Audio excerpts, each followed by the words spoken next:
TNI AD Bongar sosok anggota yang disebut Bekingan Anak Bos Toko Roti di Jaktim, ada yang sudah pensiun.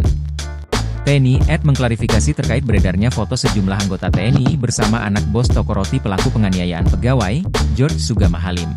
Sejumlah anggota TNI tersebut diduga merupakan sosok yang membekingi George. Kadispenad Brigjen TNI Wahyu Yudhayana membenarkan bahwa foto yang beredar di media sosial merupakan personel Polisi Militer. Foto tersebut diambil 4 tahun lalu, tepatnya pada tahun 2021. Bahkan salah satu sosok yang ada dalam foto tersebut sudah lama pensiun. Meski begitu, narasi anggota TNI bekingi George dibantah keras oleh Kadispenad Brigjen TNI Wahyu Yudhayana. Brigjen TNI Wahyu menegaskan bahwa narasi personal TNI membekingi Anak Bos Toko Roti tidak benar. Bantahan itu disampaikan Brigjen Wahyu pada Senin 16 Desember. Terkait kasus yang menjerat George, TNI menegaskan tidak akan mengintervensi apapun.